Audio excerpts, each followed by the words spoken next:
evening and welcome to this another edition of the Republican Debate on the Republican TV with Republican panelists. And of course, today is another day with good topics to discuss. Regina Mundi, the senator who was kidnapped in Bamenda, the separatist fighters are asking for exchange of 75 Amber prisoners.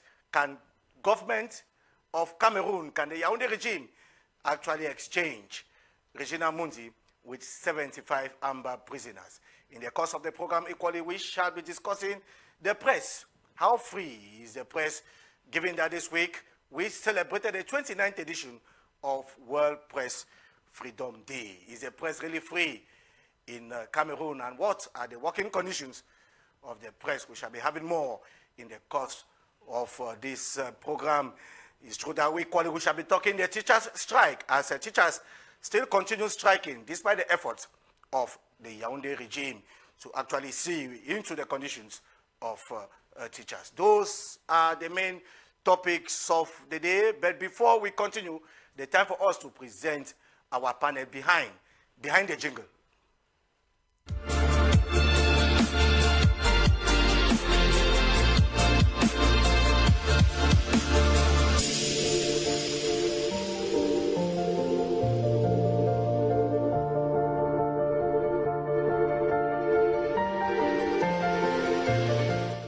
They call him Seseko, they call him Dr.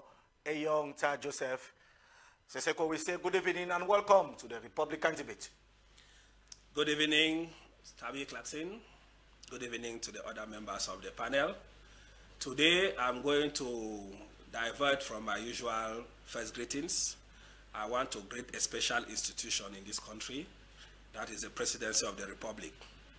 Not because they are doing so well, but because they want to start doing something well. In this regard, I'm talking about the letter that the Minister of State Secretary General of the Presidency sent to Sodekoton. As much as that letter has raised polemics, I stand to support the content of that letter. But I will be more pleased with that institution if in the weeks ahead, such letter is addressed to the other parastatals and other companies in Cameroon where tribalism is at its apex and worse than what is happening in Sodekoton. So if they can begin to clean the house and make all Cameroonians feel Cameroonians, I think it will be a better way to end 2022. It's not every day that we hear this coming from you as Seseko. Have you crossed the carpet already? Yes, Tabi, it's not every day that it comes from me, but I want to think that I have always commended where things are done right. And just as I said, I'm not commending them because they wrote a letter. I'm commending them to continue the process, which is one of the things that Cameroon needs to be on track.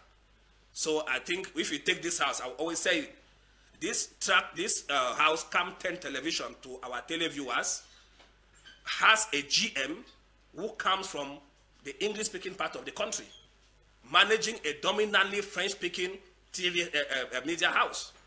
They did not do it by chance, but because that person had competence and has grown in the house and has a CV that is worth that. And they can see that after that, the house has had a new face. So we are saying that the presidency wants to start a new phase of changing parastatals and companies. They should go ahead. If we don't see another letter coming in, I will come again here to tell them that what they did is hocus pocus. Okay. Equally on the panel, we have Gine Bane Elvis of the PAP party. Gine, we say good evening and welcome to the Republican Debate. Good evening, Mr. Tabi, and good evening to my co-panelists. Good evening to all the viewers from Kamer television. Of course, I wish simply say, as usual, that it is a pleasure for me to be here, and of course, we are going to debate things here. Well, they call him Tabon Cornelius. He is representing the USDP party. He is, of course, in charge of communication. How are you, sir? Fine, thank you, Mr. Tabi, and good evening to my fellow panelists. Good evening to the million of viewers of Camdis television. It's another rare opportunity for us to be here to discuss and debate on vital issues, just to see that we continue to move Cameroon ahead. And it is actually time when we need to come together, because a lot of evil is happening in this nation, and we think that if we don't forget our personal needs, we don't forget our personal advantages and come together, a time will come when this country will break down. So we need to forget where we are coming from. We need to put aside nepotism, favoritism, and whatever goes along with it, and we come together to see that Cameroon moves ahead. Thank you very much. Cameroon moves ahead. You have equally caused a carpet, because at one moment you were in the PAP, if I'm not mistaken. Today you are in the USDP. The USDP is better than the PAP? Well, Mr. Tabi, thank you for that question. I will not want to go into the polemics, but everyone has a dream that should actually lead to the development of the country. If my dreams are not satisfied in a particular place, not because the place is bad, but because our vision or the method of achieving the same goal doesn't go, it is better to find yourself where you can deliver for the same purpose. We are all here to ensure that there is peace. We're all here to ensure that Cameroon doesn't break down. We're all here to ensure that the next generation is sustainably managed. Okay, so you are saying your dreams in the USDP becoming a reality. Equally with us is a political scientist. They call him Alphonse Osamzo. Alphonse, we say good evening and welcome. Good evening, Mr. Tabi. Good evening to all the co-panelists and all the televiewers of Cam10 television.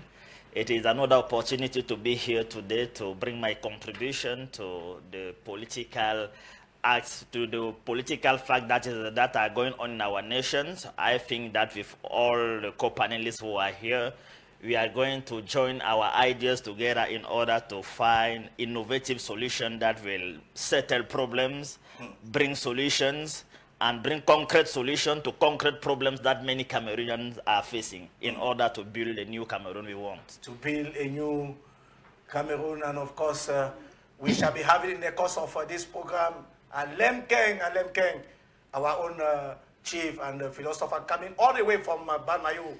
He too will be participating in this program. But before then, can we have this report of Bertrand Sita on Regina Mundi, the senator who was kidnapped? Before we come back, the report. Of Amazonia. The non-state armed group dubbed ADF, an armed separatist militia, has admitted that Senator Regina Mundi is in their keeping. The member of Senate was picked up alongside her driver, Mamadou, Saturday, April 30th, 2022, around Foncha Street neighborhood in Bamenda, chief town of the Northwest region. According to unconfirmed reports, she was heading for a funeral when she fell into the hands of her adoptees. Early Sunday, May 1st, 2022, a video emerged showing the lawmaker in an undisclosed location with separatist paraphernalia behind her, making a pro-Amazonian statement. It is likely that the statement made it out of duress and at gunpoint. A statement released by a self-styled General Capo Daniel, speaking for Deputy Defense Chief of the non-state armed group, admitted that they arrested Senator Regina Mundi for questioning, adding that she will be used for prisoner exchange of their leaders held in custody by Cameroonian authorities. She is one of the numerous state officials kidnapped as a result of the escalation of the crisis in the northwest and southwest regions of Cameroon. Senator Regina Mundi was appointed by President Paul Biya in 2018. She represents the Cameroon's People Democratic Movement, the ruling CPDM, in Cameroon's upper house of parliament. The numerous kidnaps, killings, rapes, and untold sufferings perpetuated on the population of the northwest and southwest regions by the non-state armed groups who are fighting to create a state they call Amazonia has for the past 6 years helped to put the regions in chaos, thereby jeopardizing the peace, tranquility, and harmonious living together that Cameroon once enjoyed. Well, Senator Regina Mundi, under the keeping, the custody of the separatist fighters. Can we have our topic on the screen? We are talking Regina Mundi. I'll begin with you, Dr. Eyong Ta. Do you think it is possible for us, or possible for the government, to actually negotiate with the Amazonians as what concerns Regina Mundi? Well, Tabi, as a human rights activist, the first thing I would like to say is to condemn the act. The first thing is to condemn the act. We know that in an armed conflict situation like the one going on in the northwest and southwest regions, a lot of human rights abuses have been going on and are still going to continue. And we have been decrying the fact that... Kidnapped, c'est D à la fin. Kidnapped. Yes. So we have been decrying and telling the powers that need to hear us that the worst is still to happen. We can even say that she is fortunate that she was just kidnapped, because a more prominent and people-oriented senator like Senior Barrister Kmer was rather killed, which was worse than being kidnapped, because Senator Kmer was a more people-oriented senator. That one I can say without mixing words or any fear or favor. So the first thing is that you asked a question if government will negotiate, or anybody who dreams of that does not know the government very well. Anybody who thinks that they can use Mundi to exchange with the quantity of prisoners that was mentioned, I hear 75, in addition to the Patriarch Pam Ngala, who is one of the mentors of the Amazonian country in quotes. So to me, that is just one of the war propaganda that that armed group is actually trying to put at the table. At the same time, it is a way to send warning signals to the other pro-regime supporters in that region that, contrary to what you people think, contrary to the pronouncements you people make in public, that things are under control, we can clearly tell you that things are not under control. Again, when you look at it, some of those who are conscious of the high rate of insecurity in that region don't live in that region. These are some of the few who took courage to want to stay there to give the impression that they are the people's people. Ma does not have legitimacy. She is a legal senator, but she does not have the legitimacy in the sense that she was not voted. She was not voted by the people. So it may mean that their party went in for election and lost. Or she was not among those the party thought was very popular to put at the forefront to win the elections. So in this case, she is an appointed senator. Because those who are elected to an extent can have the possibility to count on the people who elected them. What we are trying to say here is that I have heard people trying to, you know, castigate the thing that happened and try to put more salt than an injury. Mr. Tabi Clarkson, when somebody is kidnapped or is under a delicate situation as it is, people need to measure the words and statements they use in order not to endanger the life of the person. So I'm going to end for now by saying that we are pleading with those who are holding this woman, this mother, to know that she is a victim of circumstance. If she had refused the appointment, some other person would have accepted the appointment. The only thing we are trying to say is that most of these, our mothers and fathers, should try as much as possible to understand the gravity of the situation in the ground. If I were her, I would not take the risk to go to that type of ceremony where, even if she was not picked up on the road, she could have been picked up in the ground. She should know that the place is not yet safe, and so a personality of her caliber should not move anyhow, knowing that anything can happen. So we are using her to draw attention to the other powers that be, that they should know that, contrary to all what is being said, there is still high-level insecurity. That is why the other authorities, the governor cannot move without security. The divisional officers cannot move without security. The mayors cannot move without security. Just watch TV. Each time you are reporting on the Northwest and Southwest, any ceremony, you will see that when those personalities are going anywhere, even if it's a birthday party behind the house, there is an armed person that accompanies them. So this one should not take for granted that they have been living in the area, nothing has happened, because things change as days go by. Okay.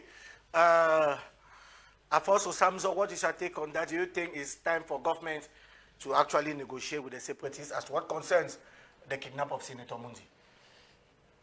That act of the separatists against that that woman of old age is an act which is to be condemned. It is not good at all. This is what we call an action of terrorism, when you do something in order to put pressure over the government, or when you do something in order to create the atmosphere of fear and terror, or to re-equilibrate the power. This is the act of terrorism in simple words. Now, kidnapping people in Northwest and in Southwest by separatists is not a good thing. Kidnapping funds, kidnapping senators, and kidnapping people that are in places of authority is a very bad thing. Is a very bad thing.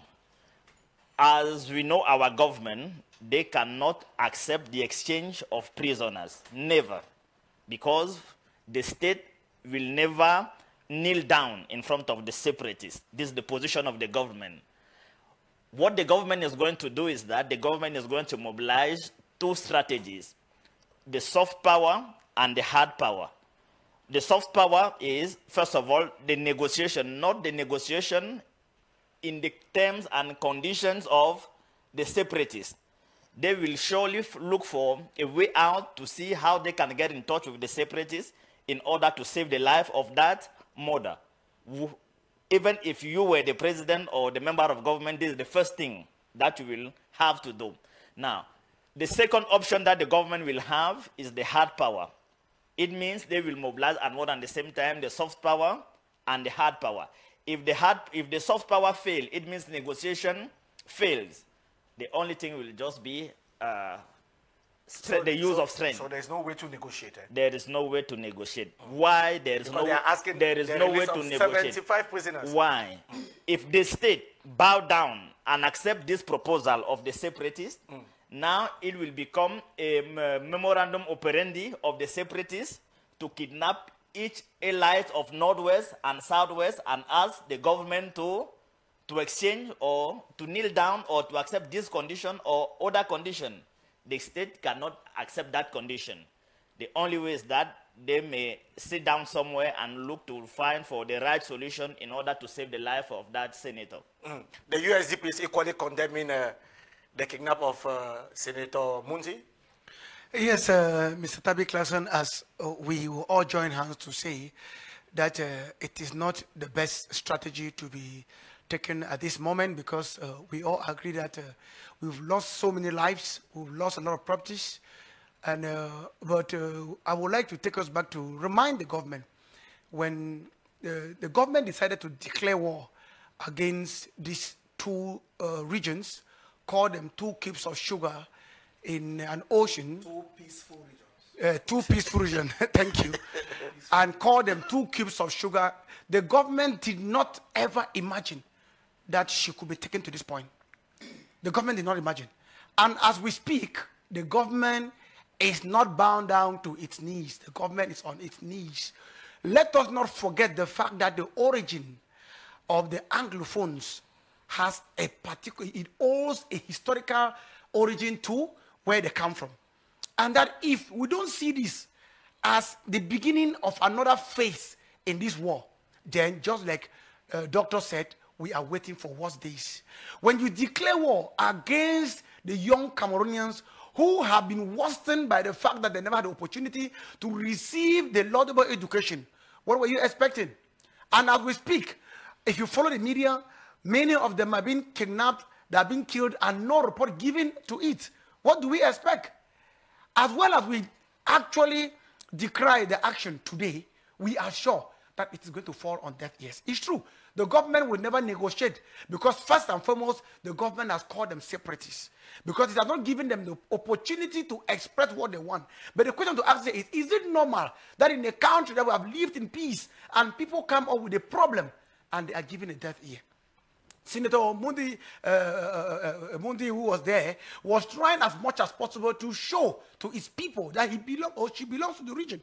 We want to say that there are several senators, there are several parliamentarians who run away from that region because they are pro the party in place. But we have been crying that if they could have the opportunity to remain in their region, that is if and only if they owe any legacy to that place, because we have seen circumstances where elections are hijacked, elections are frauded, and wrong persons are put into right places that owe no respect to the people that voted them. This is one of the consequences of all of these malpractices practiced during the election. But we want to join our mouth with every other person to say, Madame Mundi equally wanted to show forth that she belonged to the region. And we need people who want to believe that the region is theirs, and that in as much as they're in whatever party, like you earlier asked, our goal is the same. Let us stop the war. Let's seek peace. Without which, many more souls will continue to lose. General Elvis, what is your take on that? Well, we must begin by saying that it is quite unfortunate that the people of the former British Southern Cameroon have remained the #1 victims of all what is happening back there. Like Doctor said, you know, talking about government having to give in to the exchange or the demands of the separatists, I think that is not even something any level-headed Cameroonian should think about. On the contrary, the regime in place can only be surprised, also shock us if they were to give in to that, because we know exactly the degree of arrogance that we get from this very regime, or those who hold the reins of power in this country, the arrogance we get from them each time they even have an opportunity to say anything with respect to the crisis back there in the regions. You know, if you look at it critically from the moment this crisis began to today, if you take all the officials who have made public statements with respect to the crisis, you will hardly detect anything that is peaceful, that is appeasing in their statements. They have always been arrogant. And like my co-panelists were saying here, that government will use soft force. I don't know, soft power. I don't know which one is the soft power they are going to use, because the case of Senator Mundi here only reminds us of maybe the DO that was also picked up in Batibo many years back. The delegates in the southwest. I think there's the speaker, the speaker of the House of Funds in the northwest. The president. And so all this work, can we say government is still using soft power to negotiate for their rights and all not? At one point in time, now we are talking of a senator. Eh? We are talking about a senator. One was murdered. She was appointed, not elected. We are talking of a senator, but don't forget that one was murdered, was assassinated. We were use whatever term in the northwest. Did you even hear the government make any official statement with respect to that? Nothing. One thing I want to say here, Mr. Tabi, is that when you look at it critically, this regime first and foremost is one that has no regard for an Anglophone's life in this country. That's the first thing we should say. It is party or not. That's the truth about it. We should not mind what about that. They have no regard for your life. So, Regina Mundi may stay there. The ambassador may eventually decide on what to do with her life and all not. I don't really think that it matters much to this regime we are talking about here, because when we talk about they not being able to negotiate, we could wish that at certain moments, perhaps they should do all what they can do to let this woman's life be safe. But because when we talk about Boko Haram, for instance, we saw government negotiate in certain circumstances in the northern part of the country. They were negotiating with terrorists, right? So if they keep insisting on the fact that the Ambazonians and terrorists, and they can never negotiate with them, they can never dialogue with them, they can never discuss with them. So what about Boko Haram and that we saw in the north? When they were negotiating, why were they negotiating with Boko Haram? Government should negotiate. We are talking about human life here, Mr. Tabi. I am saying that if you ask my personal opinion, I will tell you, if the government needs to put in place all what it takes to be able to ensure that human life is secure. Secondly, doctor said something, that the DOs and the others cannot work without security. I'm even shocked to take note that a senator could also even live in her compound in Bamenda and live and travel without security. Where was the state or even her party that she belongs to? They should have at least grant her minimal security when it comes to just for the fact that she lives back there in the region, because like some other person said, her reason for living there might have just been to prove to the people that at least I am of this region, I belong, and that's why I would not want to escape like others have done. Government should have also considered that to grant her minimal security, but like I say, human life back there does not mean anything to anybody, and that's why, like I mentioned before, do not be surprised that they may not even officially ever make any statement with respect to her kidnap, and we wonder even if officially or unofficially they are going to be negotiating for her release, because the regime is an arrogant one, and like I say, go back even to their public statements. Even if someone were to come out now from this government to talk, we would not be surprised to hear them only say things that may even provoke those who are keeping her the more to maybe do the worst. Of course, we really don't pray that it gets to that level. Dr. Ayonta, negotiation is possible. It's true that Banner Elvis is saying that government has to negotiate to save the life of a human being. Do you share that opinion? Yes, I do. And that is the principle of good governance and the principle of morality and the principle of applying humanity in governance. Alphonse said something that we should not wave it with the backhand. When he said the government will start by using the soft spot, the government has been doing it. Don't mind all this propaganda that people talk here. My brothers, I'm telling you guys the fact. The government has been negotiating. Don't mind all that thing that they're saying. In that same Northwest and Southwest region. The problem is that some of the actions are taken by extremist groups where they don't know how to even go negotiating. Individual families negotiate, and the government is aware of those negotiations sometimes.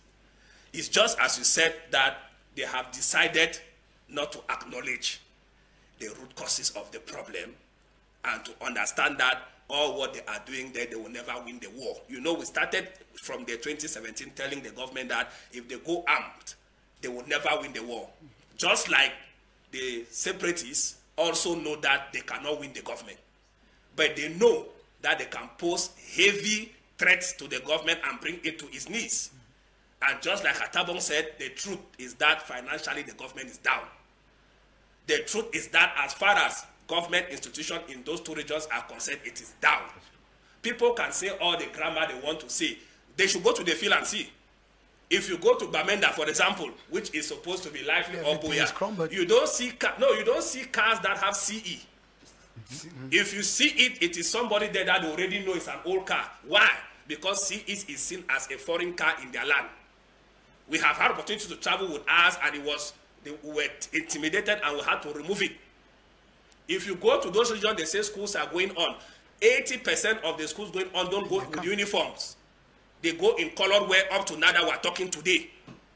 If you go to those two regions, ghost towns are still happening every Monday. It has become officialized. Even in public ceremonies, they make sure they avoid Monday so that it can hold the way it is supposed to hold. If you go to those two regions, the councils, no council collects up to 50% of the taxes they are supposed to collect, because there is no way for them to go out and collect the taxes.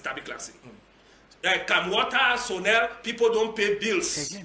Worst of all, they stay for 1 month, 2 months without having light. Some few people of goodwill go and pay using their phones, and they go there through smuggling. That is, they sneak themselves and go there and pay the bills. Tabi Clarkson, if you have any ceremony, whichever one it is, government or civilian, you have to negotiate either with those boys or you negotiate with the military. You have to choose one. People should stop coming on air who don't even know what is happening. And that is why I came here. I asked who were the panelists. I came because Mr. Alphonse is a moderate. I have decided not to debate again with people who don't know what they are talking. They read newspapers, they read your report like what you did here, and then they start analyzing. You don't talk for us. Some of us have decided to stick our heads to talk for ourselves. And that is why when I'm proposing, I don't propose for others. I put myself. I have repeatedly said on TV channels that if they call a ceasefire, which will not be pronounced publicly, it is done through negotiation in the background. I, a young tar, I am prepared to go to my own area to go and take part in the peacemaking. I have said so time and again, I'm not talking about other people. I'm putting myself as a stakeholder. And if I want to call people who have to go to negotiate, I put myself, I don't say these people, these people. We are here serious. We know what we are talking about. Tabi Clarkson, even if they don't kidnap you when you go to the village, like those of us who go regularly, you know it. When we go to the village, even if you don't, the military give you advice. They caution you on how to move. When you go there, you meet by those boys. Also, so the government has to take this thing. As they were saying here, they were just in the air. The government negotiated with Boko Haram, not even for Cameroonians. They started with foreigners. Chinese were kidnapped, they negotiated and they freed them. After that, French were kidnapped, they negotiated and they freed them. After that, the ordinary wife of a minister was kidnapped, they negotiated and they freed them. That one, even all of us know here that the government trapped the people. So they should negotiate. They marked the money. Government should negotiate. Let me hear me out. Yes. Let me land there. You know, I have too many facts. The government marked the money somehow and gave it to those who were doing middleman. They went and did the negotiation after that the money started circulating in the far north. The money that was used for the negotiation. Which means that is why at one point even the PAN, the President of the National Assembly, said there are Boko Harams around us here, forgetting that he was one of them. You know, it is so disturbing when we see people trying to undermine what is happening in those two regions, and some people even coming on air, la calme, la doit être encouragée. Which are calme? The guys have changed strategies and they are doing worse things than they were doing before. Of course. They said, les gens qui coupent la tête des gens là ne sont pas les Camerounais, I look at them and I just laugh. None of them have ever met Amber Boys. Mr. Tabi Clarkson, some of the people who are making this noise, who come on platforms, especially those, the francophones, if they meet those boys somewhere, they will pee. For once. If they meet those boys on the road in 2-3 occasions, they will pee on their trousers. They come here and they are making out on TV. We are the ones dying. And so when you see me talking with passion, I know what we are going through. Our people are there, they cannot sell ordinary food. Tabi, let me end here. I went to the village one point, I gave 5,000 to buy something in the store. Do you know, I had to leave that money there. They went and took things from that store until the money got finished because there was no change. No change. I mean 5,000. I gave it to buy something for 1,000 something. They could not have change. For the 2 weeks I stayed in the village, they were taking things until the money got finished. That is as bad as the situation is in those two regions. People come and they are talking trash on TV. Okay. Afos Osamzo, yes. You have heard Dr. Eyonta and Elvis Banner. Yes. So you continue saying that to negotiate, it's impossible to negotiate with terrorists. No, I don't say that to negotiate is impossible. I said the government will negotiate and they will also use the hard power. What do I want to say? I want to say that as far as to fulfill the condition of the separatists, the government cannot never ever accept that. Yeah, that is true. But there is another form of negotiation, which is the informal one, with money and other ways. All the government of the world do it. Even if publicly, officially, the government or America or USA or France or Cameroon or whichever be the country, they say we won't do this. But in the dark, in the back, as we say in Cameroon, there is another way of negotiation. Say, this condition that you say, we can never fulfill it, accept it. But can't you accept this other thing? They will do it. Surely for now, the members of government are looking for guys that can get in touch with the guys that kidnapped Senator Mundi to try to see what they want. See, whatever the extremism of that separatist group, they have a weak point somewhere. A point, yeah. And what the government will be looking for now is to discover that point of weakness. If it is money, they can give it to liberate the life. Why will the government negotiate? Because that woman is a senator appointed by the president of the republic, the head of the state. It means kidnapping her has something directly to do with the president of the republic who nominated her as the senator. The president of the republic surely is aware, the members of government are aware, but now the question is, who is the right person to get in touch with the guys? This is the question that the member of government has to resolve now, to solve now, in order to try to save the life of that woman. The government will not liberate the 75 Amber prisoners. They will never do that. But they can send them an amount of money. This is possible.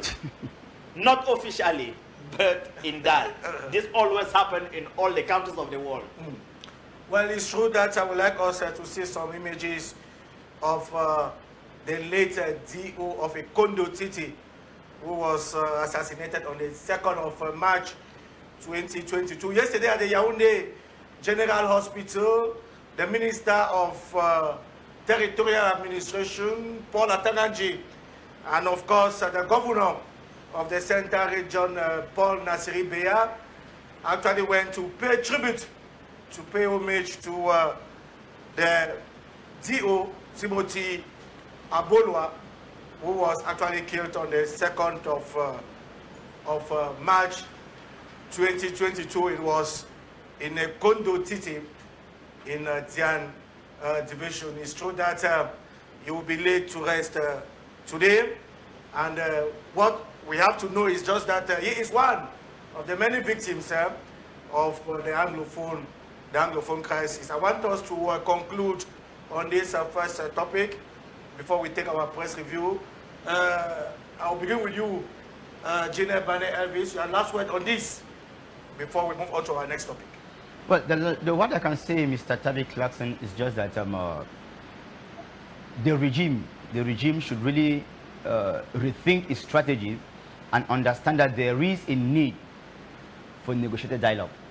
There is a need for the government to sit down round a table with those who are promoting this war in the Northwest and Southwest and talk, such that we get lasting solutions, such that we avoid seeing such situations where old mothers like the senator are taken and kept in, under some circumstances that we may not be able to, we may not know, we don't know under what circumstances she's being retained there at that particular age. And of course, linking it to the images we are seeing on the screen here, you see that with the war that is going on, at the end of the day, even like I said from the onset, we have a handful of people in Yaoundé who are so arrogant and let the war to progress, but then the many victims are the common people.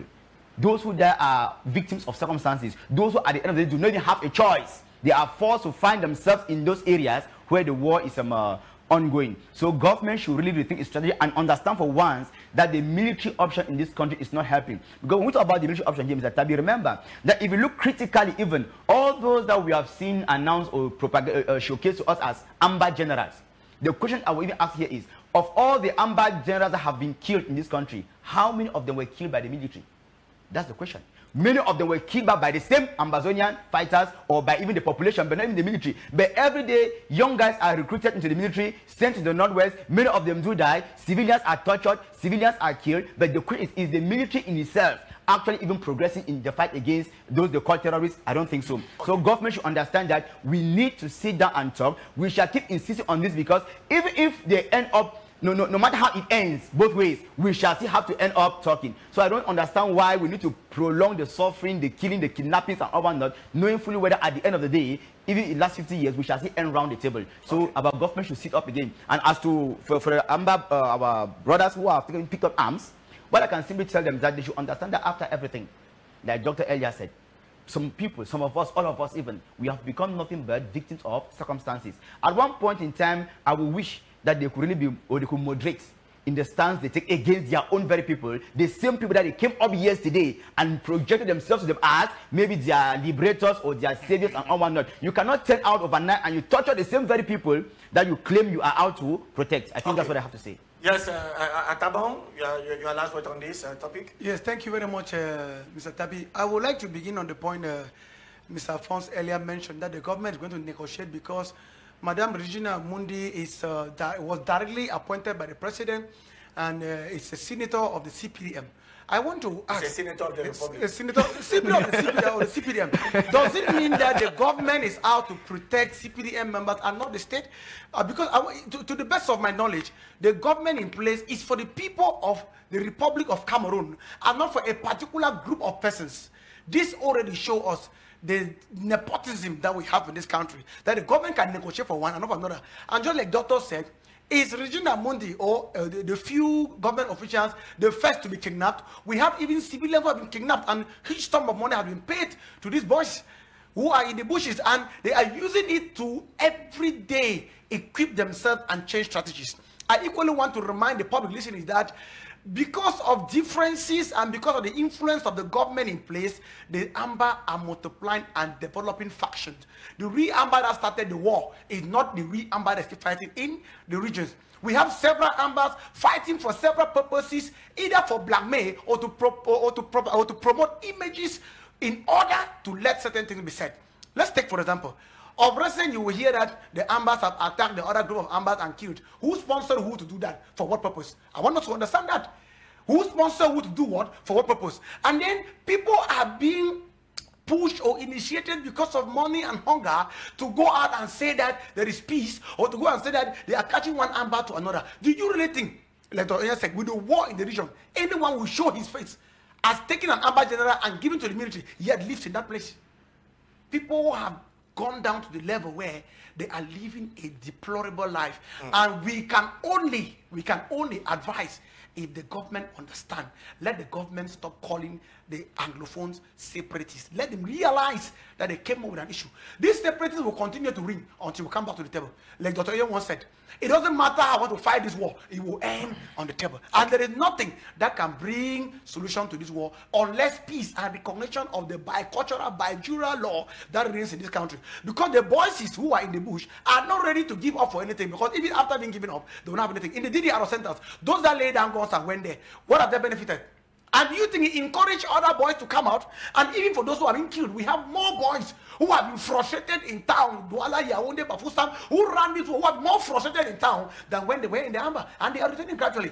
And just like we said, in the days ahead, we are going to have a separate. So when you are frustrated, you need to join the amber. People are going to where they can feed, they can survive. Okay. Let me tell you, at times, once you are frustrated, you join the amber. We are not saying the join amber. I'm saying that people prefer to die where they have a living. And I want to say that the solution to this war is for the government to recognize that two states can bring peace. And forget about the secessionists and so on, the Zamba and so on that we're calling. Thank you.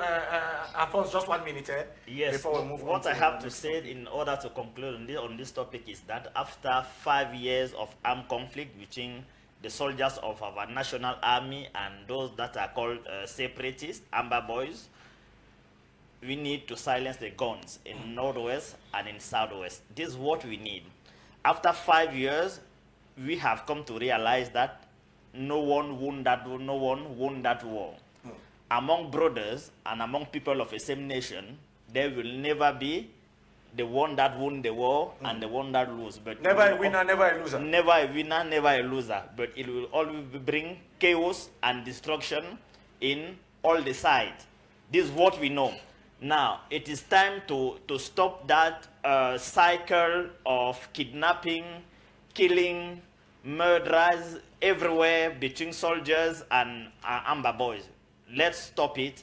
Let's sit down. Let's look for innovative solutions that will bring sustainable peace and prosperity in our country. In 1 minute, Dr. Ayon, 1 minute. Well, the way forward. Yeah, the first thing I want to say is that the reason that Boko Haram had a fertile ground in the far north region is because of extreme poverty. So poverty is a fertile aspect that pushes people to fight against their government. That is the first thing. You know, at one point, when Cameroon decided to help the Central African Republic in their own on instability and insecurity in the country, what did they do? And up to now that we speak, Cameroon has been sending military in the Central African Republic as peacekeepers. For an internal conflict, Cameroon is assisting Central Africa to do peacekeeping. And they have been doing so for the past 5 or 10 years. Cameroon has sent peacekeepers in Sudan when Sudan had an internal problem which ended up with North and South Sudan. Cameroon has sent peacekeepers in Cambodia, far away in the Middle East, when they had an internal armed conflict, Tabi Clarkson. I'm saying this thing to show that we don't have to be carried by the present regime's sentimental television talk, which does not make any sense. These people have gone and some have come back in their waves. Why can't you use them to do the same peacekeeping mission in your own country? This was not war between countries, it was war in the internal countries. That is like they say Cameroon own is internal. They don't want foreign intervention. What did we go to do in Central Africa? What did we go to do in Sudan? Was it a war between Sudan and Chad? Or between Central African Republic and Gabon? So people should try to do what is right and do it rightfully. We should stop Therefore, this war will be stopped whether people like it or not. And we are insisting. I want to appreciate the military in the Southwest. As I told you, I don't say things that I don't have measurement for. The military in the Southwest has become very rational. They have become more reasonable than they used to be. To the point where you can talk with them and tell them 1 or 2 things that they can understand. So we have a Republican army in the Southwest? No. That would be an exaggeration. I didn't say so, and I will never say so for now. Yes, I will not. I'm saying that they are beginning to become reasonable and professional in the way they do things. Contrary to what they used to do before, where at times they used to see us who are taking courage to go to our place, they say, you create problem, and they speak in French. You create problems in Yaoundé, and then you are coming here to come and depriving us from who were even taking courage to come. Now they are the ones who say, "Da quand vous partez là, parlez à vos frères là." You get the point? It makes sense because they know that there is no way they can get to those boys. So we are using this opportunity that you give us all the time, we who are from those regions, to plead with the government that no army wins a war against its people. It has never happened. Number two, all countries that have civil unrest, especially those that are matured like Cameroon is supposed to be, ended up decentralizing the country mostly in federation. I will give you the example of the US. I'll give you the example of Germany. I'll give you the example of Belgium. I'll give you the example of Nigeria. I'll give you the example of Sierra Leone. All those other countries that had civil wars, they ended up in a federalized system of government, and peace has returned to those. So you have for federalism, Muzo? 150%. Okay. And if they don't give us a federation, trust me, the next generation that will come back with this problem will succeed in the separation. Trust me. I think we should take this excerpt of the Minister of Territorial Administration yesterday at the Yaoundé General Hospital before we take our press review. But let's take a listen to what the Minister of Territorial Administration, Paul Atangaji, said yesterday at the Yaoundé General Hospital. If everything is okay with Rodrigue and, of course, Edimo and Bidasej, can we have the Minister of Territorial Administration, Paul Atangaji?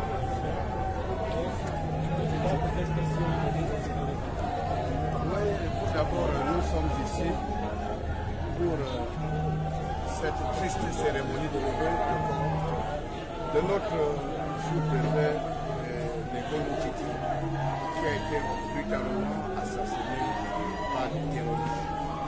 Avant toute chose, je voudrais d'abord exprimer notre tristesse et transmettre à la famille durement éprouvée le message de condoléances de son Excellence, M. Président, chef d'État, chef suprême des autorités administratives, ainsi que le message de compassion de son épouse, Chantal.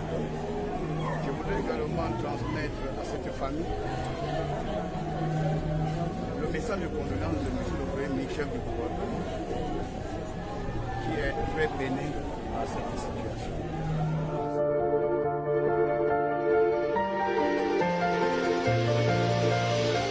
And guests, here is a summary of one main news in newspapers this week. We begin this press review with the French daily L'Economie newspaper that headlines on its Thursday edition that evaluation, the public death increases in the first trimester of 2022. Page 3 of the newspaper says that this information is what came out from the monthly economic note published by the Autonomous Amortization Fund. The Post Weekender on its part captions, fear looms over possible annulment of Fcfa elections by TAS. Page 5 of the English newspaper reports that calls mount for Paul Biya to intervene and save Eto's Fcfa for the interest of Cameroon football. It also says that observers blame Eto's entourage for failed plot to knock out Abdurrahman. The paper equally headlines on this year's edition of the World Press Freedom Day and says, World Press Freedom Day, Kamer creates fund to salvage journalists in emergency situation. Le Jour newspaper of Hamamana on its Thursday edition captions, Hygiene, Yaoundé under dirt. The newspaper on page 3 reports that for several weeks, neighborhoods in the city have been littered with household dirt. This is as workers of the waste disposal company Isakam strike due to the non-payment of salary. The paper on pages 5 to 9 equally analyzes the situation of teachers in Cameroon and poses this question, why can't the government pay teachers? The lone bilingual daily Cameroon Tribune on its Friday edition has as headline, Belabonga-Andere Railway, 80 billion CFA francs for rehabilitation. Pages 2 and 3 of the newspaper reports that the documents related to the financing of works, which consist of the renewal of ways, works of art, and hydraulics, were brainstormed upon between the Cameroon government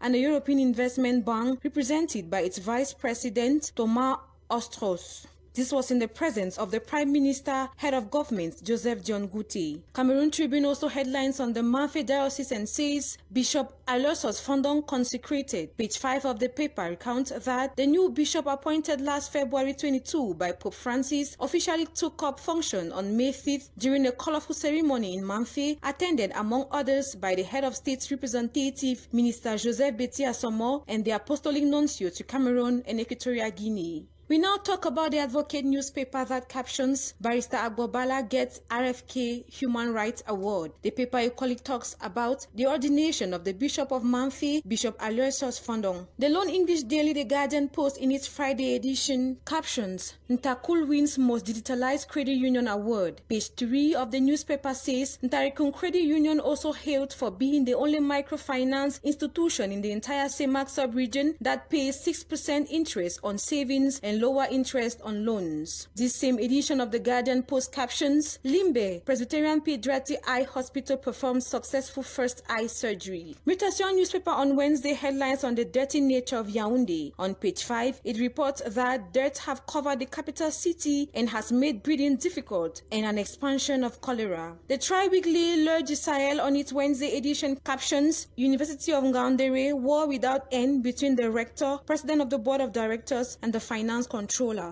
We now talk about the Horizon newspaper of Wednesday, which headlines Nalova Lyonga loses patience with undisciplined teachers. The paper also captions on land ownership and says Cameroon suspends land sales in 21 divisions. Last but not the least, the Info Show Daily of Friday headlines Can Total Energies Cameroon 2021, a minibus seized by custom. The paper also talks about the incident that occurred within a week in Ebolova and captions Government Technical High School Ebolova, the criminal student. The paper on page 4 reports about the student that stabbed his schoolmate on campus. That was the hour of the press on the Republican debate. We take another rendezvous same time next week. Happy weekend.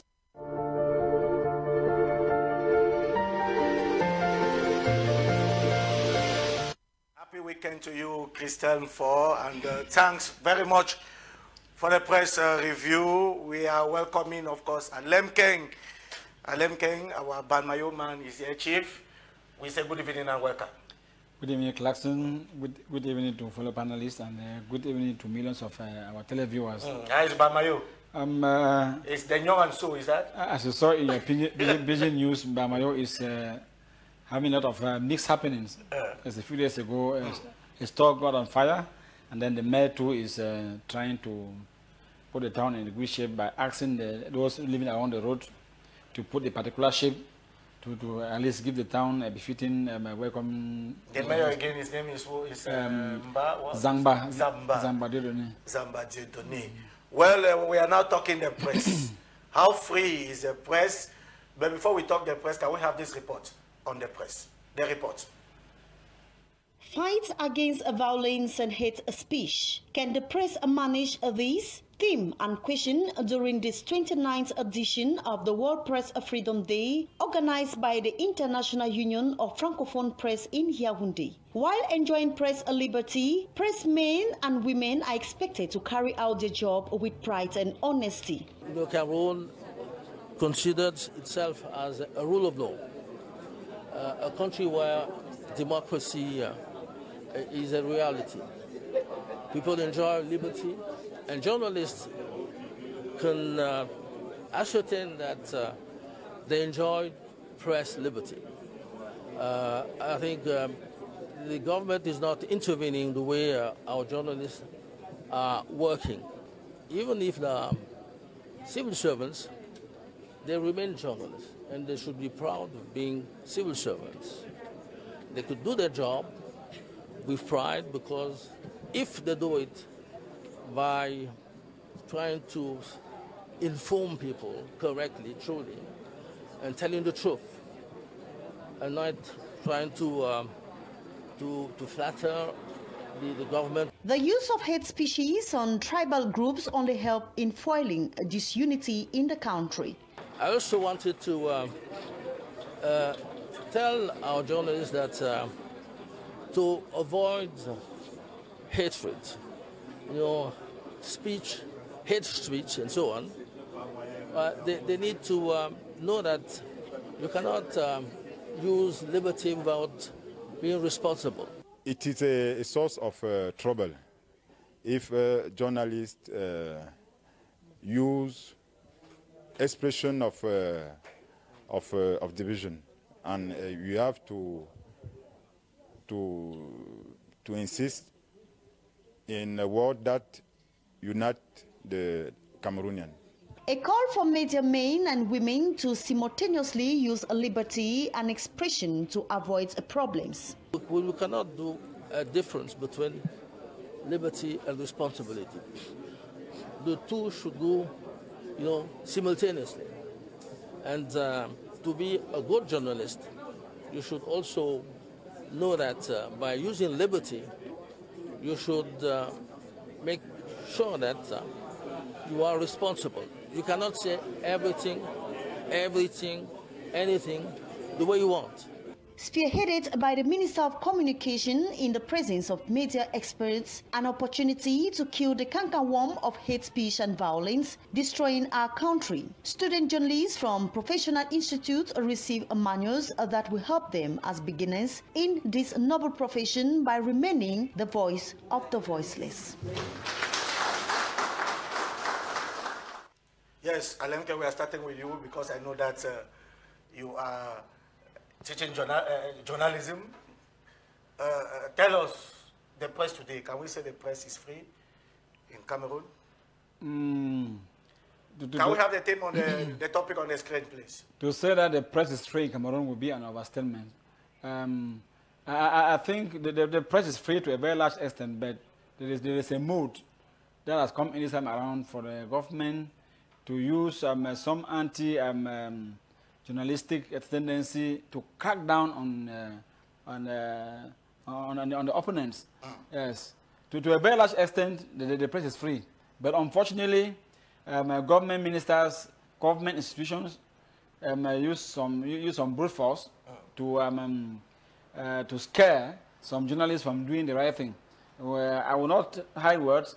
I have a lot of worries with George Bonkeng and his organ, the NCC, and I equally have a lot of worries with the Ministry of Communication, because what happened of recent to Equinox is a scandal, where a whole program was suspended, or plus the presenter. I don't know on what grounds they carried out the exercise, but we only saw sanction being meted upon the presenter and the program until the name was even changed. Meanwhile, normally in the talk show, the presenter is not responsible for things that are being said. People come on air and say things, and they are responsible for what they say. If they feel that a program should be shut down because of the theater that come to the program, they should shut down the program, not asking journalists to go for a month, 2 months without salary. Because if at all Equinox, in quote, has poor management, that young man will go for 2 months without salary because it's not working. I think the government, they should think twice. We know that already in the country they have allowed what we call corporate journalists. If you go to the newsstand, you will find about 50 newspapers. They are not doing journalism. They are they are communicating for some ministers. But we just heard the minister saying that there is no liberty without responsibility. No, the responsibilities are there. In fact, where we have those problems is the fact that the laws on creation of the news organs equally is a problem, because it allows anybody, any person to create. But unfortunately, at the level of practice, the government doesn't follow up. Simply because the government does not allow you to pay the taxes, it allows you to operate freely, and consequently, tolerance comes in. And when it comes in now, you are bound to dance with your tune. Because at the long run, you find that most of the media houses have become corporate organs. They communicate for the state, like CRTV, because many people confuse between working in CRTV and working for a house like this. There are two different worlds. If you're in CRTV, you're not a journalist. You are a corporate communicator. Yes, you dance to the tune of the presidency. They tell you what to do, and that is what you do each morning. And equally at the newsstand, you have newspapers that have been created to sing the praise of either the SJ, this minister or that.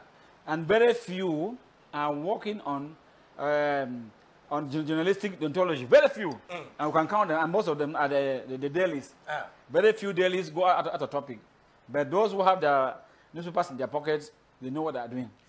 Atabong, how free is the press? That is a big question, Mr. Tabi, to ask. How free is the press? I think we're looking at press freedom. We would define it as the ability for the organ to report its news with facts. When a particular information or a particular event is reported with facts, and the arm of the government does not come against the reporter, then we'll say the press is free. But when the government is an instrument and indoctrinate on the mode on which information to be released, should be reported, or completely put an end or give an organogram of how information from a particular region should be reported, we will all say press is not free. And exactly that's what's happening in Cameroon. Information from the Northwest and Southwest are carefully and tactically released. Because releasing even information that is factual can send you to jail. Let me tell you, most of the information we get from the Northwest and Southwest are sent to us through the social media, through the ambas themselves, and not through the journalists. That means that the journalists can follow up events and report. In Ukraine, in Russia, you find journalists in the bush with the... Do you think those Amba boys have respect for journalists? Let me come. You see this? Of course they should, because they want their information to be out. They want the world to see what they are doing. But now, I'm just in the case of Russia. You find the journalists in the bush with the military reporting live dead bodies, mass graves, daily in Cameroon. The next day, you are either escaping with your head without your family, or you are going to be pursued till you have no chance to survive. We have seen journalists that were killed. The one that was killed in Boya, may his soul rest in peace, Wazizi. We've seen journalists escape from Cameroon in the night. We've seen journalists abandon the profession just to look for the opportunity to leave. How free is the press? And somebody go on air and announce that it's free. We have the National Communication Council shutting down programs without prior investigation. If a journalist doesn't have a right to put to the listening audience information which is factual, then let us close down journalism. Okay, Atabong, if the USDP comes to power, what type of press? We are going to give the press the total freedom, because the right information has the power in place to amend. Freedom is also responsibility. The responsibility of information is the factuality in what you are presenting. If I say that somebody was shot and killed, and I have images of having been shot and killed, I'm being responsible. The irresponsibility is the fact that you present information, come back it up. But if I have information about the fact that Regina Mundi has been arrested and is in the keeping of the amber, and I'm being blocked from releasing information, I have to free the press. Let the people release the information the way it is. The profession has what they call social responsibility. It's not everything that you see. Let them work within the ethic now. Let them work with ethics. It's not everything that you see. No, I understand. Excuse me, Mr. Class. A journalist doesn't report everything that he or she sees. You know that journalists are tied down by the law of 2014 on terrorism. Which is created by who? By the government. If you have information about an enemy of the state and you don't tell the military and you come to announce it, you become also a terrorist. And you are in prison. That's one of the. But now, what I'm trying to say, these are organs or things put in place to kill journalism. We're not talking about press freedom, the only in Cameroon. It is nationwide, and Cameroon is follow suit.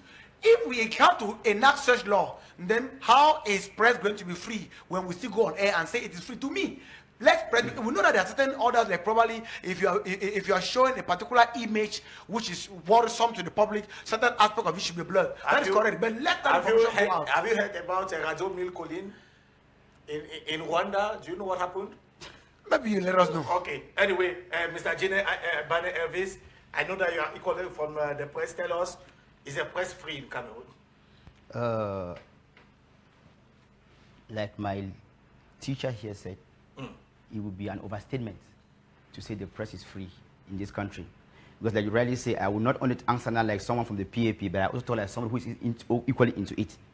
To tell you that the prior responsibility of a journalist, for instance, or a media organ is to collect, treat, and disseminate information, publish information.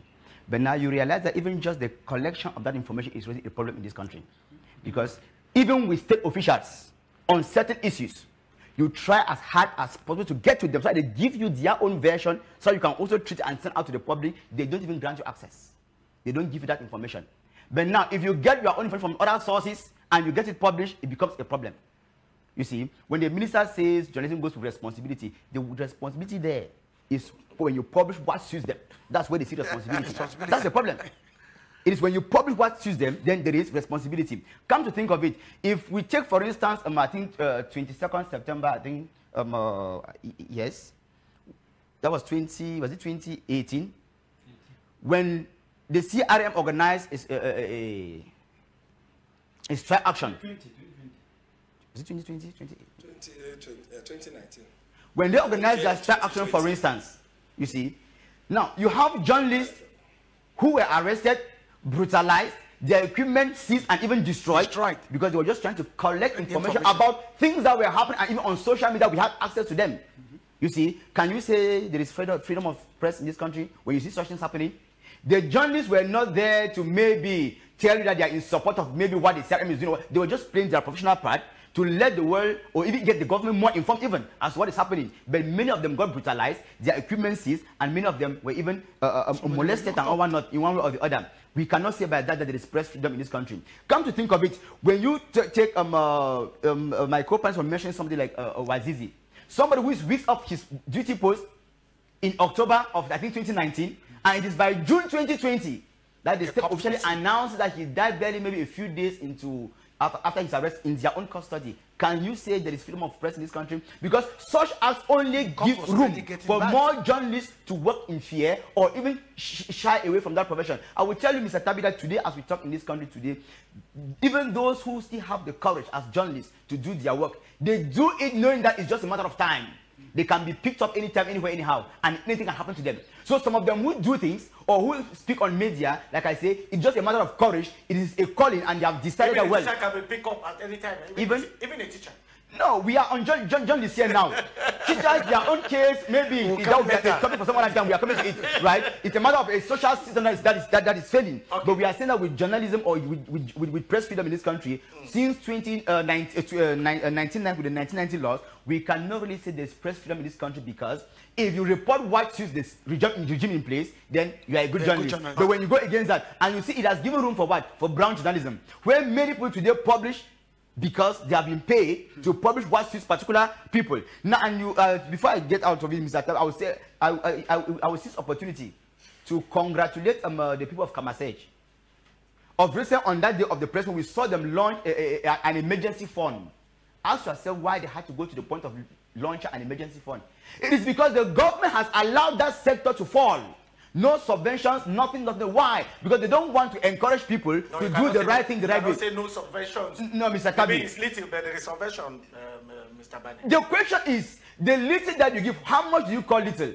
As opposed to what maybe they deserve to have coming from the state. That's the question. That's why they went as far as creating a fund from which they can help themselves, because we see many press organs dying out of the profession because they don't have any support from the state. And take note that those who work in line with the regime's ideology, they don't even need a subvention. Because at one point in time, officials even go right into state coffers and sponsor them the number to of do their work. houses that we have, radio stations, newspapers, that is a sign of freedom anyway. No. Is that a sign of freedom? No. With that, we are also it's a political party where people will tell that because we have 350 and above, it means that there is some sort of let's take democracy in the country. Dr. Eyokta, we are talking the press. How free is the press? Well, I think I would say it's 50-50. To an extent, I think there is some degree of press freedom in Cameroon. I will start with what you ended with by saying that when you look at the number of press organs in Cameroon, it's encouraging. It's encouraging, which shows that it is easy to create a press organ, especially with the, how do they call it, when they write? Print press, that one in particular, it is easy to. If you also look at it in terms of the training of journalists and the things that are said sometime on media, you can see that it is satisfactorily acceptable. For example, it is very rare for us to come to a platform and after that we are harassed for the things we say. It happens, but it is always short-lived, and it is sometimes depending on the answers we give. You know, when you look at some of those things, you can say that to an extent there is freedom. If you look at also sometimes some of the things that some journalists write, which the minister talked about, freedom goes with responsibility, you equally acknowledge that actually sometimes some people really exaggerate. Take, for example, as a human rights activist, I won't encourage somebody to come on TV and say that Minister A, okay, is a very stupid man. His wife pees on the bed. He is that. That is, to me, is not responsible. It's not responsible. And it becomes personal.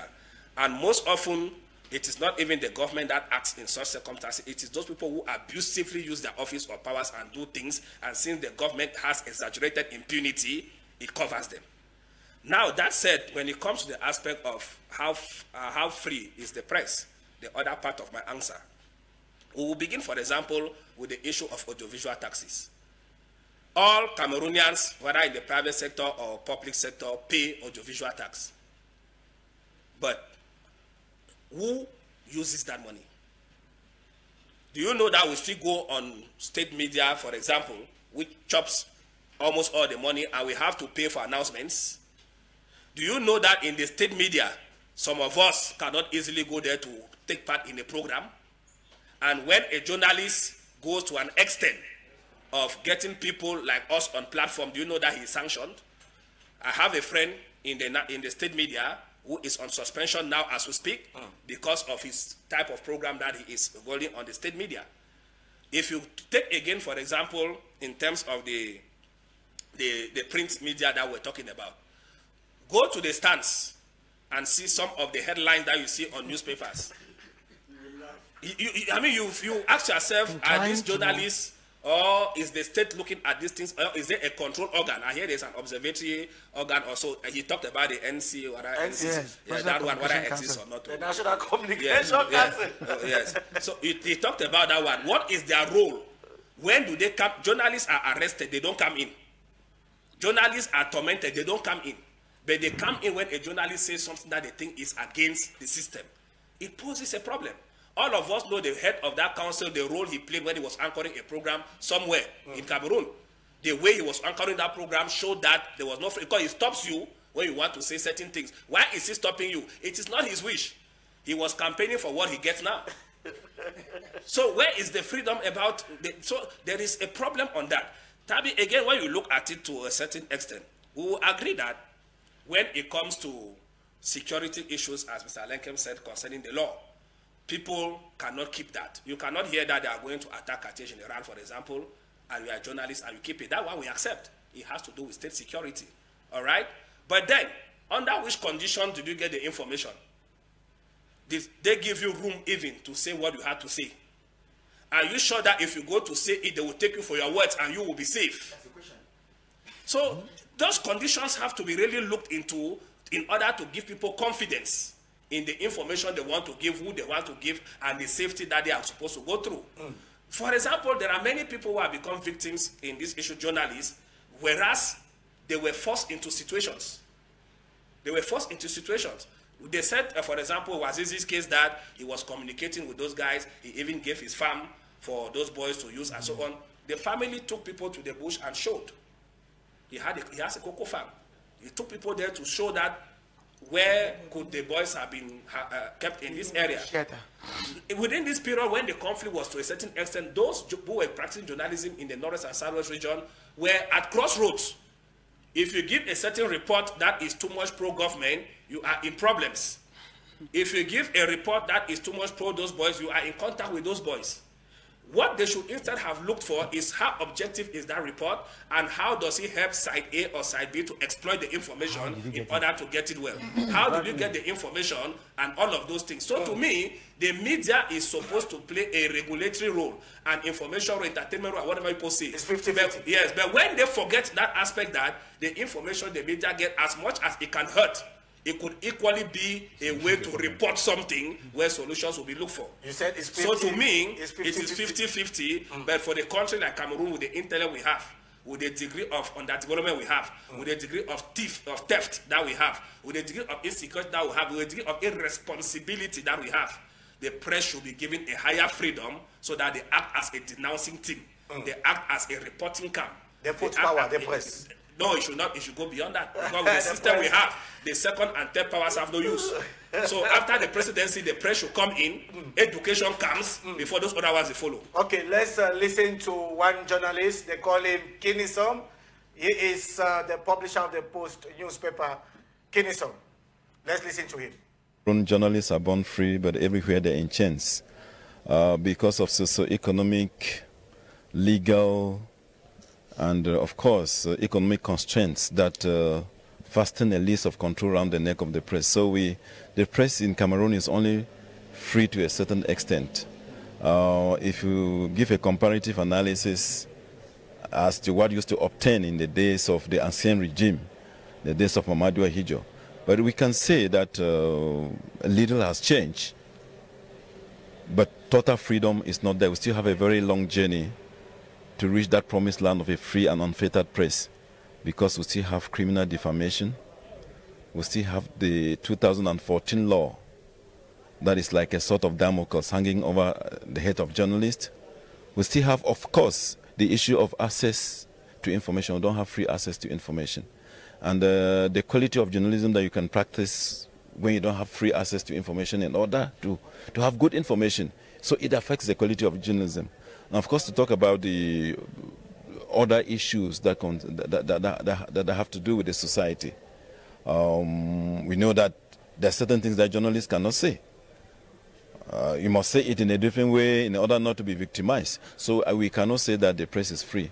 And the way forward is for us to go back to the drawing board and revise, amend certain provisions of the 1990 law on mass communication. For instance, where should we, at this time of our democratic dispensation, harbor a criminal defamation? Let every press offense be of course, without any criminal implications. There should not be criminal liable. Okay. It should be civil. The one thing that is impeding press freedom in this country is the economic situation of journalists. The collective convention is not being implemented. Ever since it was alleged to have been elaborated more than 10 years ago. And also, the recommendations that we made during the National Communication Forum in 2012 have not been implemented because we needed to start with a situation where we clean the urgent staples. First of all, trying to sweep the house and to make sure that the profession is organized in such a way that journalists the salaries can be, something to take them home, because right now the salaries of journalists cannot even take them home. The government, I will advise them to go back and look at the recommendations of the 2012 National Communication Forum that seemed to be rotting in their drawers, because that was going to be the way forward. We made a lot of recommendations because good journalism is also good for our democracy. A free and unfettered press is also good for our democracy. But in the present circumstances, with all the constraints that we have, we cannot say that we have good journalism, and therefore every other thing in our society is affected by this journalism. We cannot have a situation of checks and balances. We cannot have a good democracy. We cannot have accountability if we don't have that kind of press that is free and independent. Of course, there are many, it is difficult to say that to have an independent press in Cameroon because of the challenges that So it is for them to go back and look at the recommendations that we made after the 2012 National Communication Forum. And to journalists, what are you saying? The journalists should come together. We work so much in dispersed ranks. You can understand that this is an event of organized by certain journalists here. We need an umbrella association to be one. We've seen that in a day like this, which is very important. Every journalist association is organizing its own event and so on. We need to come together. The one reason why we are not strong even to ask for what we need to forge ahead is the fact that we are not together. We work in dispersed ranks.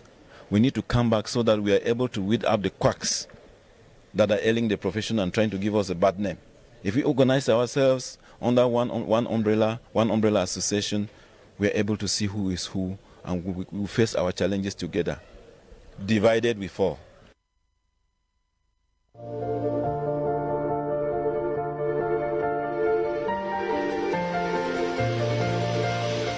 Okay, Alemke, I will give you just 1 minute and then we'll move on to our third topic. Alemke, what to say after Kinisom? After Kinisom, I would say that the government should at least have some pity on this sector of communication.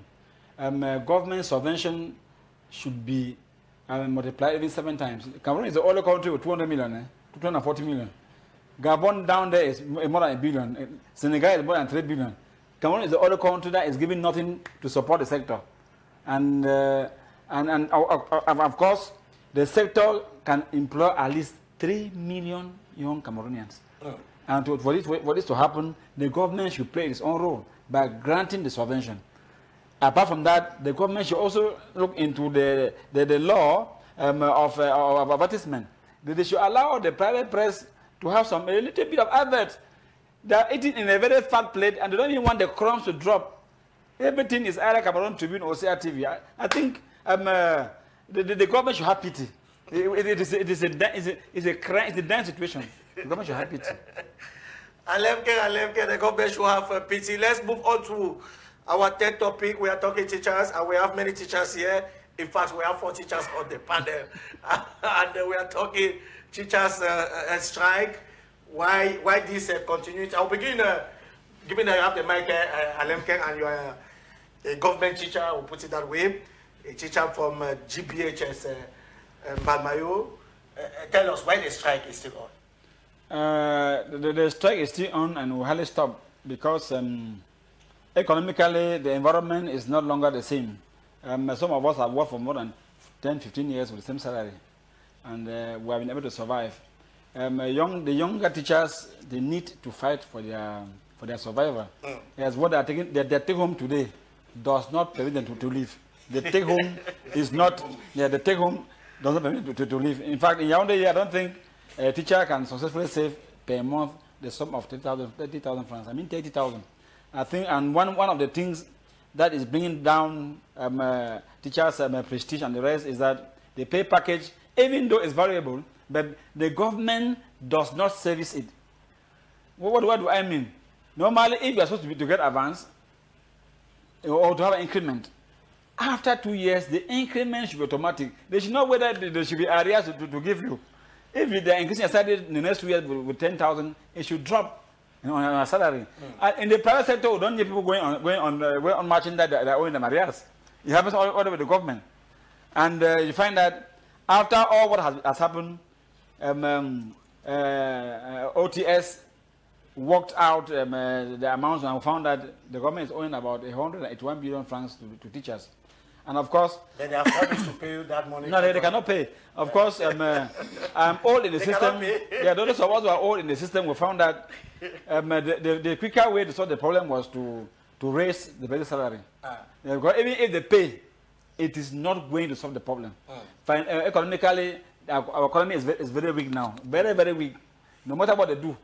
Because if they pay arrears to those that are owing advancements, those that are not in, what would they have? Nothing. And of course, somebody who has been that are owing maybe 20 advancements for the past 25 years. When he takes it, what does it mean? He's paying debts. That is how the country functions. I think the teachers, they live from hand to mouth. Just that some of them are so engineered that they can go to credit union and borrow money and build some small houses and stay in. So the strike will continue, and the letter of the minister that came up last week, Nalova, that letter, I would say it today. Yeah, that letter is not provocative.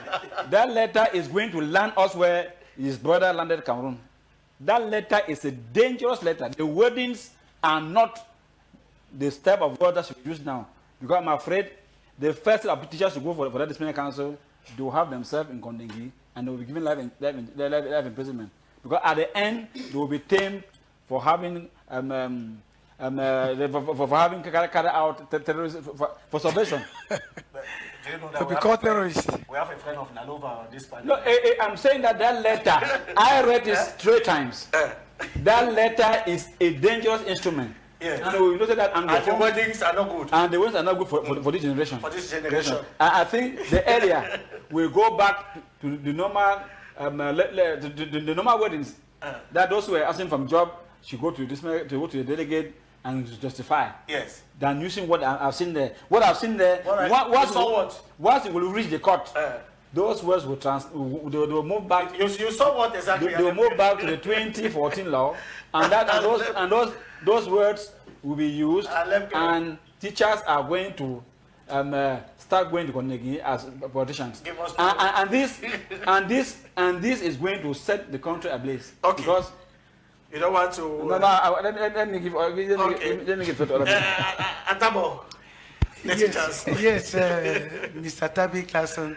It's quite funny that our government or the system in place still doesn't understand the importance of the teacher of this country. In 2016, when the teacher striked, which has actually turned out to be an Anglophone crisis, if our government had any sense, they would have been careful.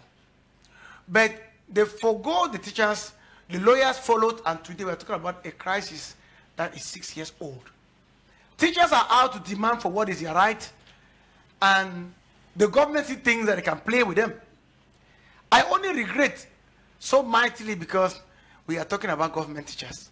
If the private teachers bring in their own, this country will crumble. It will crumble. Because possibly with the government, I mean, they are attached in some way, but with the private sector, it is do it or you don't do it, and no one is asking anyone. But I tell you that the way in which things are going, just like it has been said by my fellow panelists, the crisis is going to continue unless something is done. And something should be done tangibly. We should not go back to start looking at how much is owed, because just like I said, this money cannot be paid. Looking at the economic situation of the country. Let us come out with something that is pleasing and give the government time to mature in their lives. Because they can only promise and not fulfill. And let me remind you, any promise now which will not be fulfilled will land us into greater strike. Rather, they should do the little that will send the child back to class. And you know what? Our government has a kind of divide and rule system. You realize that some of the schools have returned back to class, and some have not had the opportunity. So that towards the end, they will gather all those who have not done it, and they become terrorists. Since anyone in Cameroon is a terrorist when you go against the government. But I'm saying that if the government can think back and bring back the hand of the clock, they will realize that this 6 years old Anglophone crisis started with teachers demanding for certain rights. Today, they are demanding for another right, and they are being given a deaf ear. Let them not catalyze the crisis. We are already long down in it. Elvis, teachers? Well, I don't want to agree with my co-panelists when they say the amount the state owes is one they cannot pay. The amount can be paid. But I rather think that be the teachers, the educational sector, or any other field in the country, the real problem is that the regime in place has proven beyond reasonable doubt that it is one we cannot trust for anything. And that is why the teachers are still on strike. And like Mr. Lincoln was saying, the strike may not cease anytime soon. Why? The government will promise you something, but we know that when they promise, they never go back to their promises. That's the problem. It's not like they cannot pay the money, because when they have never respected their promises. They have never. And like I was saying, it is not an amount they cannot pay. They can pay it. You see, because when we even look at the cases of embezzlements we see in this country, be it around the concern of the different stadia, COVID-19, and other things that we know in this country, that money is payable. So if the government was a trustworthy government, I think they could even raise some money, maybe pay a certain sum, and then assure you that by this time they could continue with the payments. But the problem is that once they promise, that's all about the promises. Okay. They promise you as a way of flattering us. They sandpaper over cracks. They try to play over you. You go back to work, and then to them, everything goes back to normalcy. And you understand why every day that passes rather gives room for a more, let me call it, devastating strike action to pop up, because the regime is someone we can trust. So I want to simply say that when we talk about teachers, today we are insisting on the those of the public sector, but I want to tell you, my brother said that in the private sector it's even more catastrophic in that area, because the government has simply even totally turned its back against that area. Let me tell you, Mr. Tabi, that there are teachers in the private sector who earn 30,000 francs a month, some take 25. I'm saying with proof. I mean, people earn 25,000 francs a month from where they cut money that they say they go to deposit at the National Insurance Fund or whatever thing. Money which they even connect with those people, and they don't even pay it at your name at the end of the day. So the problem is, so like we are saying, let them keep playing with time with those of the public sector, but the day those of the private too, they successfully constitute themselves and they come up to table their own problems in this country, then the government will understand they really have a hot cake to deal with. A young time, we are talking teachers. Well, you know, one of my friends from Nigeria, in Nigeria, Justice Achare, told me that sometimes the devil sits on his throne, in quotes. He watches the evil that other Cameroonians perpetrate on others, and the devil asks himself if those are his creations. If it's not better. That how come that he created these people and they know how to do evil more than him. Number two, those people that are supposed to solve the teachers' problems, go to their houses and check if any of their family members is a teacher. Then you understand why the problem means nothing to anybody. Go and check whether you see ministers, general managers, and that whose children are teachers. So why should it be a problem to them? They just want us to teach them. They get their 4 C's for those who do English section. They get their 2 E's and they go to those places. They tell them that just manage and bring us 4 C's. They need a certificate. And so when you get those type of people to become leaders, what do you expect? That they should come and give regard to people who have brains? Because the least teacher has brains. The least teacher has brains more than the majority of those who are not teachers. To teach is an extraordinary talent, and you must be intelligent to be a good teacher, and the majority of the teachers are good. But so when they are talking about teachers strike, to me the teachers have not even started. You know, there is nothing wrong with it. The teachers are very intelligent. They can decide to call off the strike, and they go to class and sit and tell stories to the students and sign the logbook. The consequences are more devastating. So what are they talking about? They are talking with the most intelligent class of Cameroonians, and they think that they can push them through and just go over things the way they do. At any time that a country has crisis, if there is a possibility to keep negotiating to the end, do it. Tabi, it's just like you come to this house in camp this year, and some of the journalists are grumbling about something which you have accepted that it is true. Okay? Don't try to say that, then you start talking with them that you know, these things like this. Don't at one point think that, why are they resisting? Let me go an extra mile. It is not all the time that you succeed in extra miles. The government has been succeeding in using intimidation to succeed. From the Anglophone crisis, they're supposed to know that it does no longer work, because people have become resistant. People have known now that it is a do or die issue. We want to beg our minister, who has shown good faith, and the teachers were already on her side with the declaration she made, that she should withdraw that letter that the Prime Minister pushed her to write. Because when I saw that letter, I was like, hey, this is not my mother. How come she signed this type of document? And I looked at the signature keenly if it was not a forged one or a scanned one. Because I don't think, they said, when they say subversion, absenteeism, as part of the things that they should look into, then almost all the teachers are going to go to the DISCOM. And I can tell you that the day they will sanction some teachers for what has happened, trust me, something else is going to happen. I said it in one platform. There is nothing wrong with us going to class and teaching 2 + 2 is equals to 6. There's nothing wrong with us going to classroom and telling the student that Cameroon had independence in 1980. There's nothing wrong with us going to the TV and saying that the GM of Camdis TV is a young tar instead of Tabi Clarkson. There is nothing wrong with us going to the TV and saying that Cameroon is found in East Africa when it is far central. So they should be very careful. Somebody said, if you want to destroy a country, you don't need to go to war. Just destroy the educational system and all brains will go to sleep. So we want to use opportunity to beg the government that as much as we don't have guns to fight back the government, as much as we cannot hold their children not to go to school because they'll get home teachers and pay them, they should be able to take this matter diplomatically, administratively. They communicate, they negotiate.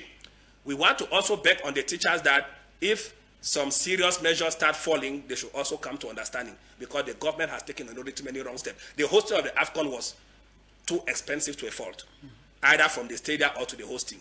The war in the Northwest and South is a useless war that is draining money for no reason.